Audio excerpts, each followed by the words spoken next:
day, students. Mr. Brooks here. To wrap up this first session, I want to talk briefly with you about Chapter 1 and 2 in the handbook and some final thoughts about driving. First of all, a note about the handbook. This is actually the textbook for the course. It's published by the Driver's License Division and contains the basic rules, regulations, and laws to be a driver in the state of Utah. This is what the final test is going to be based on. Now, we expect you to read this handbook cover to cover and to know it very well. Everything in this book is fair game for tests and quizzes, so pay attention to the reading assignments. In each session, there'll be a reading assignment in the handbook and a quiz questions that come from the handbook. Make sure that you study it well. A lot of times after the final, we'll have students come up to us and say something like, "This was on the final, but you never covered it in class." The basic rule that you want to remember that is, for this class, if it's on the final, then it was in the handbook. Now, you can get a copy of this book a number of ways. You can download a copy of the book from the DLD website. You can pick up a hard copy from the DLD office in your local community or town. And you can download it chapter by chapter in the course resources as needed.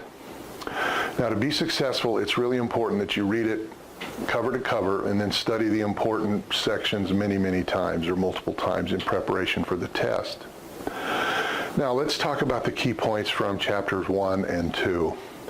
As I'm reviewing, you should follow along with your own copy. Perhaps you should pause this video right now and download it, open it in another window, or print it so that you can follow along.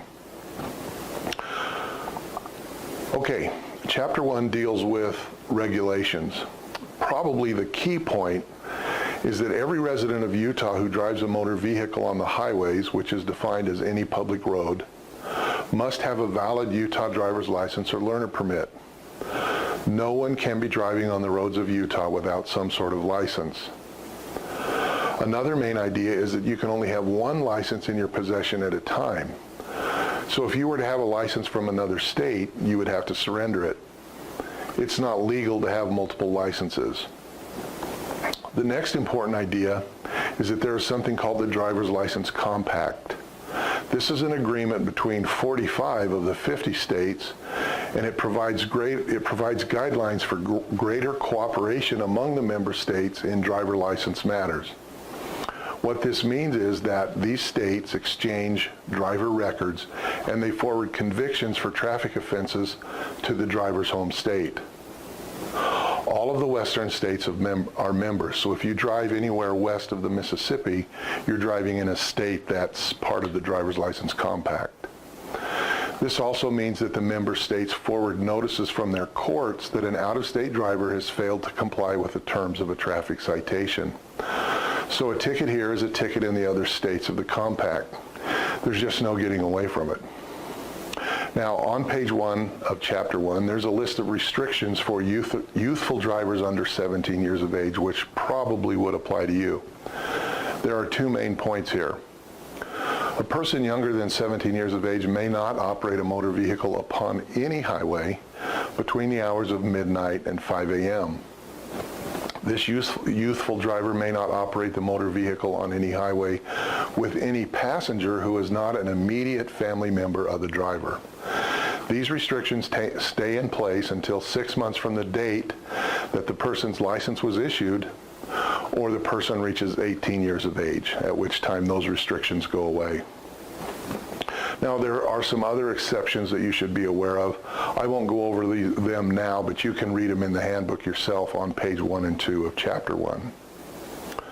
Now, on page 2, there's a discussion of the different types of licenses that you may possess. You should know and understand what these licenses are and the differences between them.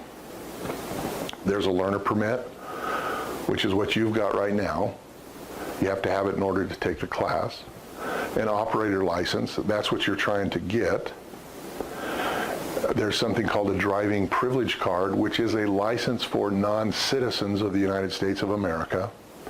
And then there's something known as a commercial driver's license, which allows you to drive goods and services between states. This is called a CDL. And then finally, there's a motorcycle endorsement that you can get put on any one of those licenses. It's not a separate license, it's just an endorsement. And the final thing to know and understand in Chapter 1 is the type of restrictions that you might have on your license. Restrictions are things that have to be in place for you to legally drive. Now, they're numbered from letters A through U, and I'll just go through some of the more common ones here, but you can read them all in the handbook. Restriction B is that the driver must wear corrective lenses or glasses when driving. Restriction C is that your car or your vehicle must be equipped with mechanical aids to help you drive. Restriction D means that the driver must wear a prosthetic aid when driving. Restriction E is the vehicle must be equipped with an automatic transmission. Restriction F, the vehicle must be equipped with outside mirrors. Restriction G, drivers may only drive during daylight hours.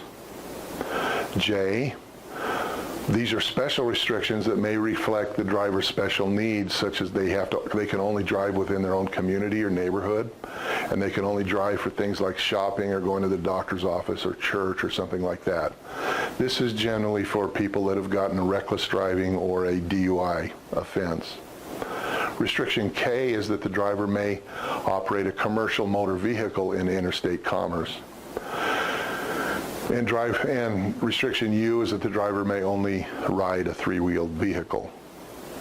Now, you notice there wasn't a restriction A that I covered, and restriction A means there's no restrictions, and that's the one you want. Now, let's cover real quickly Chapter 2 and what you should know from Chapter 2. You can read along with me if you'd like, and I'm on page 5 of your handbook.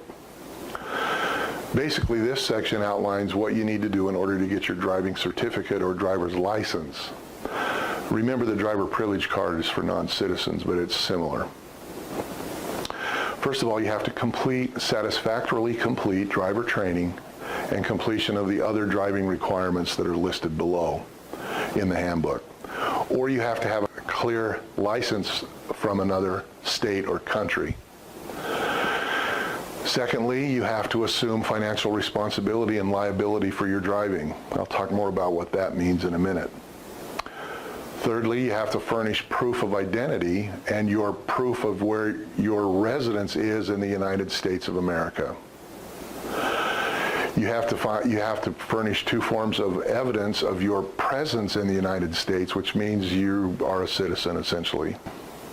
Number 5, you have to furnish proof of your Social Security number or proof of the reason why you don't have a Social Security number if you don't care to have one. Number 6, you have to pay the applicable fees. And number 7, you have to complete a vision test and a medical questionnaire. And number 8, you have to complete the written test, which you're aware of, and the road test with the driver's license division examiner. And finally, you have to get that picture taken for your license, a photo. Now, each one of these things is explained on page 6 in the book, so you can go over that. A major idea is that you will have to provide proof of financial responsibility. Now, we're going to do more on this later when we talk about insurance, but basically it means that you have to have insurance and a signature of a parent or guardian in order to have your license. Every person who's under 18 years of age must have the application signed by a parent or legal guardian, and that must be proved and provided to the driver's license division. If no person has custody of you, then a responsible adult who is willing to assume responsibility for the minor can sign the paperwork. This person who signs should realize that their signature is an assumption of legal responsibility for your driving, and that's a serious responsibility. Now, one interesting thing is that most parents don't know that permission to drive may be withdrawn if the adult who signed it is no longer willing to assume that responsibility. So what this means is that your parents could revoke your license if they withdraw their signature. Now, not many parents know this, and I'm sure all of you are going to make sure and tell your parents about this condition of the law. Okay, when the signature is withdrawn, the applicant driving privilege is canceled, and it may only be regained through proper assumption of financial responsibility and the payment of another fee. Now, the next couple of pages in the handbook deal with the methods of proving your identity and legal status. I won't go through all of them here, but make sure you know the forms of legal identity that they will accept. You can find this on pages 6, 7, and 8 of Chapter 2. Now, the last item I want to emphasize in Chapter 2 is the types of tests that you will have to take in order to get your license. There are actually 4 tests, and you'll need to successfully complete all of them. First of all, you'll have to take a vision or an eye test. The driver's license division requires that you have at least 20/40 vision in one eye before you can pass, before you're allowed to drive.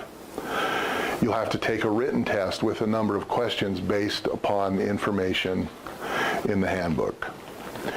You'll have to take a road sign test. You'll be shown several common road signs and asked to tell what they mean.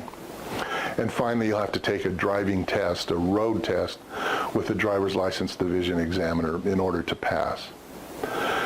And finally, pay attention to the fee schedule on page 11 and notice that it'll cost you $30 for you to get your license the first time. Okay, that's it for Chapter 1 and 2 in the handbook. Make sure that you've read and understand what's covered there, because you will see some of that material on a quiz. Now, finally, as you begin this driving task, I want to talk to you for just a couple of seconds about what it means to be a capable and a mature driver, as well as a safe driver, and the kinds of habits that you need to work on developing as you get your license. A new driver is a capable driver when that person is able to demonstrate a working knowledge of the rules and procedures of operating their vehicle. And it's important to remember that we're all members in this. We're all partners in this. We've all got skin in the game. We all have a responsibility to work together on the roads of Utah to make them a safe place to drive. A capable driver is able to use visual search skills to obtain correct information and make reduced risk decisions in driving maneuvers.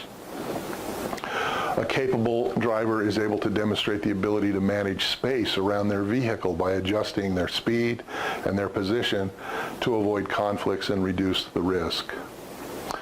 A capable and mature driver is one who interacts with the other users on the highway transportation system in a positive manner. No road rage, no flipping people off, no swearing out the window and yelling, just being mature and capable. A capable driver can demonstrate the vehicle control through steering, braking, and accelerating in a precise and timely manner without sudden stops, sudden starts, and acceleration, and so forth. A capable driver will protect themselves and others by using the safety belt and head restraints at all times. This driver can display a knowledge of the responsible actions in regard to physical conditions that might affect driver performance, like texting or the radio or eating behind the wheel or something like that. The capable driver will extend their practice with a licensed parent, guardian, or mentor to develop precision in the use of these skills and processes and responsibilities. Remember that driving successfully is a function of your experience. Virtually all beginning drivers get in some kind of difficulty, and it's because of experience. So the more experience you can get, the better driver you'll be. All right, that wraps up this lecture session. All you have to do next is study a little bit and take the session quiz. Do the best you can, and you'll do fine. The next session is focused on distracted driving, and I think that'll be Mr. Ward that'll be talking to you about that. Good luck. I hope you've enjoyed this first session, and I'll catch you on down the road. Thanks, students.